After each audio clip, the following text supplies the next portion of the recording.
बिस्मिल्लाहिर्रहमानिर्रहीम। Middle east के साथ ही एक मुल्क है टर्की, उसकी जो इम्पोर्टेंस है वो भी बहुत है।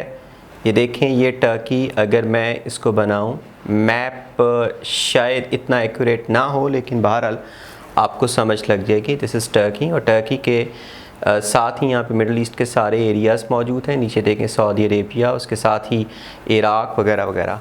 आपको जो इराक में जाने वाले यूफ्रेट एंड टिग्रिस, ये दोनों रिवर्स, दरियाए दजला और दरियाए अरफात, वो टर्की के माउंटेनस एरियाज़ में से ही निकलते हैं, और टर्की उनके ऊपर डैम्स भी बना रहा है जिसकी वजह से इराक के साथ उसके कॉन्फ्लिक्ट पिछले डेकेड्स में जारी भी रहे हैं।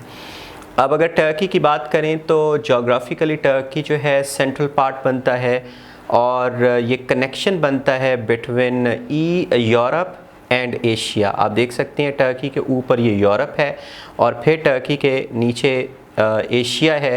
तो पुराने ज़माने में जब तक सी के ज़रिए से ट्रेड नहीं होती थी, उस वक़्त ज़्यादातर यूरोप की रिलायंस टर्की के रास्तों के ऊपर होती थी ट्रेड के लिए, और यहाँ से सिल्क रूट पे निकलते थे जो चाइना और इंडिया तक जाते थे, और इस तरीके से ये ट्रेड रूट्स निकलते थे। और कहा जाता था कि टर्की जो है वो पुल का सा किरदार करता है यूरोप और एशिया के दरमियान में।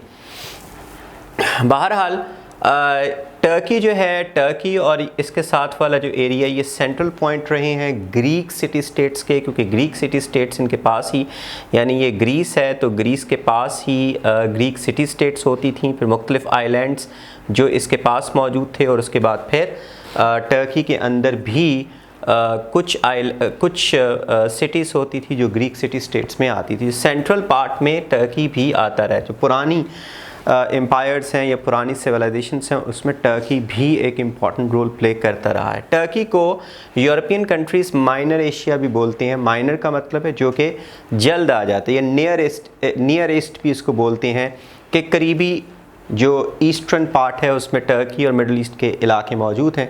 तो नियर ईस्ट वो इसको बोलते थे, यूरोप से करीब पड़ते हैं, और फार ईस्ट वो इन इलाकों को बोलते थे जो चाइना है, इंडोनेशिया और ये वाले इलाके, इनको फार ईस्ट बोलते थे। तो इस तरीके से हम कह सकते हैं कि माइनर एशिया या फिर टर्की के साथ जो है सेंट्रल एशियन स्टेट्स और आसपास के इलाकों को माइनर एशिया बोलते थे, और नियर ईस्ट भी इसी को बोलते थे।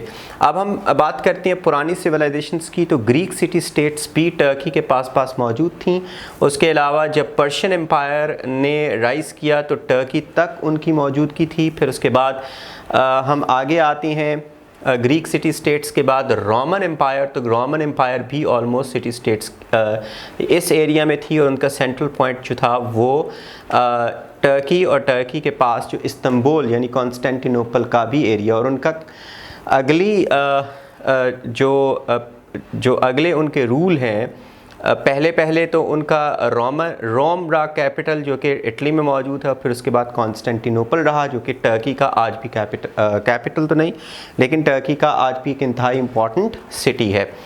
उसके बाद यहाँ पे बाइजेंटियंस आए, बाइजेंटियन एम्पायर। इसके बाद यानी रोमन के टूटने के बाद इस एरिया के ऊपर जो core part of Roman empire थे, उसके बाद बाइजेंटियंस आए। तो बाइजेंटियंस का भी कॉन्स्टेंटिनोपल एक कैपिटल रहा, और आखिरकार मुसलमानों ने इसके ऊपर कब्ज़ा किया। पहले कब्ज़ा किया इस पार्ट के ऊपर जो एशिया वाला पार्ट है। ये जो एशिया वाला पार्ट है इसको बोलते हैं अनातोलिया या एनाटोलिया, इसको अनातोलिया बोलते हैं। और जो वेस्टर्न पार्ट है, आप समझें कि वेस्टर्न पार्ट जो है वो ये वाला है, और ये कॉन्स्टेंटिनोपल का आधा हिस्सा है, और थोड़ा सा कॉन्स्टेंटिनोपल यहाँ पे टर्की में भी मौजूद है। आप देख सकते हो कि एक शहर है जो कि दो हिस्सों में डिवाइडेड है, और ये कॉन्स्टेंटिनोपल है। तो कॉन्स्टेंटिनोपल के दरमियान में एक छोटा सा चैनल है सी का, एक छोटा सा चैनल है सी का, इसको हम बोलते हैं बास्पोरस स्ट्रेट।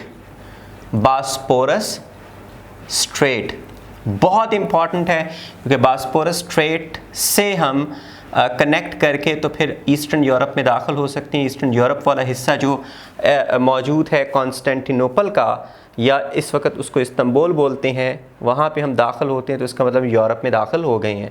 तो हम कह सकते हैं कि ये छोटा सा हिस्सा जो इस्तांबुल है या कॉन्स्टेंटिनोपल है, ये यूरोप में भी है और फिर ये एशिया में भी है। तो बाकी एशियाटिक पार्ट जो है सारे का सारा, इसको एनाटोलिया बोलते हैं, और जो वेस्टर्न पार्ट है यानी जो यूरोप में मौजूद है उसको वेस्टर्न थरेस भी बोलते हैं। बहरहाल ये बॉस्फोरस स्ट्रेट जो है बहुत अहम है और इसके ऊपर पुल भी बने हुए हैं, क्योंकि एक रिवर के बराबर इतनी बड़ी नहीं है, जैसे एक बहुत बड़ा रिवर उसकी विड्थ होती है इतनी बड़ी है। उसके बाद एक और सी आता है यहाँ पे, बहुत छोटू सा सी है, अगर आप मैप के ऊपर देखें तो आपको नज़र आ जाएगा गूगल पर, यहाँ पे शायद आपको नज़र ना आए। उसको कहते हैं उसको बोलते हैं Sea of Marmara, Sea of Marmara, Sea of Marmara, यानी कि बॉस्फोरस स्ट्रेट और Sea of Marmara. Bosphorus Strait के इस तरफ को कौन सा सी है? Black Sea. मैं इसको लिख रहा हूँ, ब्लैक सी है ये वाला सी, और ये रशिया का रास्ता बनता है ब्लैक सी से, और ब्लैक सी से होकर जो रशिया है फिर दाखिल होता है कहाँ पर? इस बॉस्फोरस स्ट्रेट में, और बॉस्फोरस स्ट्रेट से निकल कर एक छोटू सा सी है, इनक्लोज्ड है, उसको बोलते हैं सी ऑफ मरमारा। और सी ऑफ मरमारा के बाद एक फिर स्ट्रेट आती है जो स्ट्रेटेजिकली बड़ी इंपॉर्टेंट स्ट्रेट है, उसको कहते हैं स्ट्रेट ऑफ डार्डनल्स या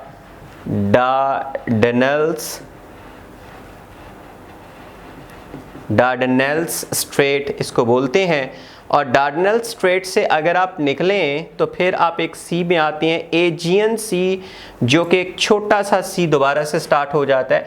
तो ये दो स्ट्रेट्स हैं, एक है बॉस्फोरस स्ट्रेट और एक है डार्डनल स्ट्रेट। ये दोनों को दोनों कनेक्ट करते हैं टर्की को, यानी एशिया वाले पार्ट को यूरोप वाले पार्ट के साथ, यानी यूरोप और एशिया को कनेक्ट करती है ये स्ट्रेट। उस स्ट्रेट के बाद फिर एजियन सी, ये छोटी सी सी है, ये आती है छोटा सा सी, और फिर उसके बाद एजियन सी के बाद फिर स्टार्ट हो जाती है मेडिटरेनियन सी। आपने देखा मेडिटरेनियन सी ये वाला है, तो एजियन सी के बाद स्टार्ट होता है मेडिटरेनियन सी, यानी एजियन सी जाके गिरता है मेडिटरेनियन सी जो कि बड़ा सी है। तो कितने सीज हो गए? आप देखें कि ऊपर बॉस्फोरस स्ट्रेट के ब्लैक सी है, ब्लैक सी, और ब्लैक सी और सी ऑफ मरमारा के दरमियान में बॉस्फोरस स्ट्रेट है।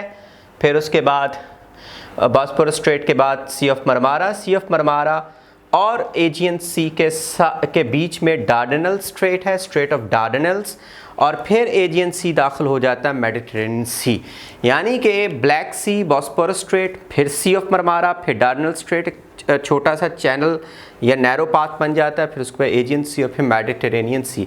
लेकिन अगर आपको इतनी चीज़ें याद, इतने सीज याद नहीं रहते, तो कम से कम आपने याद रखना है कि ब्लैक सी और मेडिटरेनियन सी, इसको मिलाती है दो छोटी सी स्ट्रेट्स। एक स्ट्रेट का नाम है बॉस्फोरस स्ट्रेट और दूसरी स्ट्रेट का नाम है डार्डनल्स। तो दो स्ट्रेट्स मिलाती हैं किसको? ब्लैक सी और मेडिटरेनियन सी। इसलिए ब्लैक सी जो है रशिया के लिए बहुत इंपॉर्टेंट है और रशिया इसके ऊपर अपना होल्ड चाहता है। इसलिए यूक्रेन की मुख्तलिफ पोर्ट्स के ऊपर वो ये बर्दाश्त नहीं कर सकता कि किसी और का कब्ज़ा हो, क्योंकि यूक्रेन जो है यहाँ पे खुलता है इस सी के अंदर, ब्लैक सी में। ब्लैक सी से इसकी शिप्स जाती हैं छोटे से रास्ते से लेकर फिर मेडिटरेनियन सी के ऊपर। तो ब्लैक सी के ऊपर कब्ज़े के लिए इसकी पहले टर्की से भी वॉर हुई है और अब आजकल इसका कॉन्फ्लिक्ट चल रहा है वेस्ट से भी, क्योंकि यूक्रेन के ऊपर कब्जे का मतलब है, यूक्रेन की पोर्ट्स के ऊपर कब्जे का मतलब है कि रशिया का ब्लैक सी के ऊपर होल्ड हो गया। अब हम देखते हैं कि इधर से हम आते हैं टर्की की तरफ दोबारा और उसकी थोड़ी सी हिस्ट्री की तरफ। हिस्ट्री कुछ मैंने आपको पहले बताई कि जो मेजर सिविलाइजेशन है उनका सेंट्रल और फोकल पॉइंट ये वाला एरिया रहा है, जिसमें टर्की भी एक इंपॉर्टेंट पार्ट रहा है। कॉन्स्टेंटिनोपल पुराने ज़माने से, क्योंकि ये रास्ता बनाता रहा है यूरोप और एशिया का, इस वजह से पुराने ज़माने से बहुत सारी सिविलाइजेशन एम्पायर्स का ये कैपिटल रहा है। ग्रीक सिटी स्टेट्स ले लें, रोमन एम्पायर ले लें, रोमन एम्पायर के बाद इन एरियाज़ के ऊपर बाइजेंटियन एम्पायर का कब्जा हो, जिसको मुसलमान रोमा की एम्पायर बोलते थे, वो बाइजेंटियन थे वैसे। तो फिर उसके बाद मुसलमानों का कब्ज़ा हुआ। मुसलमानों ने सबसे पहले एनातोलिया के ऊपर कब्ज़ा किया, और ख़ास तौर पर जो तर्क जो ट्राइब्स थे जो कि रशिया के साइबेरिया के एरिया से, मंगोलिया से और यहाँ से वो डिफरेंट कबाइल हिजरत करते हुए सेंट्रल एशियन स्टेट्स में आए, और सेंट्रल एशियन स्टेट्स से वो टर्की में दाखिल हुए। जैसे कि ऑगुस ट्राइब्स की हम बात कर लें तो वो फिर टर्की में दाखिल हुए और टर्की को फ़तह किया 1299 में। तो हम यहाँ पे लिखते हैं 1299 में उस्मान बे, जो कि अर्तुगरुल का बेटा है, उस्मान बे ही फाउंडेड ऑटोमन एम्पायर या उस्मानी खिलाफत। ऑटोमन एम्पायर, अभी ये एम्पायर नहीं है लेकिन ऑटोमन खिलाफत को उन्होंने फाउंड किया। किन्होंने? उस्मान बे ने, टर्की के एनातोलिया के पार्ट के ऊपर कब्ज़ा करके। फिर उसके बाद ये कब हुआ? 1299 में ही फाउंडेड खिलाफत है। उन्होंने ऑटोमन एम्पायर का आगाज़ उस वक़्त हुआ। अभी एम्पायर नहीं, क्योंकि एम्पायर उस वक़्त बनेगी जब यूरोप को भी फ़तह करेगी, जब मिडल ईस्ट को भी कब्ज़ा करेगी, और फिर अफ्रीका के नॉर्दर्न पार्ट के ऊपर भी कब्ज़ा करेगी, और 3 कॉन्टिनेंट्स की एम्पायर बन जाएगी। फिर ये एम्पायर बनेगी। एक ही मुल्क के ऊपर कब्ज़े का मतलब एम्पायर नहीं होता। एम्पायर होता है expanded territory into different other countries.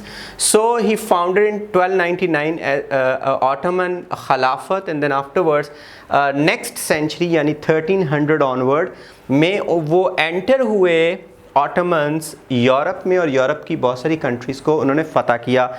इस तरह से वो उनकी ट्रांस कॉन्टिनेंटल एक एम्पायर बन गई। लेकिन सबसे ज़बरदस्त और इम्पॉर्टेंट स्ट्रेटजिक फ़तह थी कॉन्स्टेंटिनोपल, जहाँ पे बाइजेंटियंस का बहुत बड़ा चर्च था जिसको ऑर्थोडॉक्स चर्च बोलते थे, और ये राइवल चर्च था रोम के कैथोलिक चर्च के साथ। इन दोनों की आपस में राइवलरी चलती थी और सुपीरियॉरिटी के लिए, जिसकी वजह से ये बहुत प्रोमिनेंट था इनका बाइजेंटियन का जो कैथोलिक चर्च था। तो वो कॉन्स्टेंटिनोपल में होता था। तो कॉन्स्टेंटिनोपल में होने की वजह से इसकी अहमियत क्रिश्चियन वर्ल्ड में बहुत ज़्यादा थी।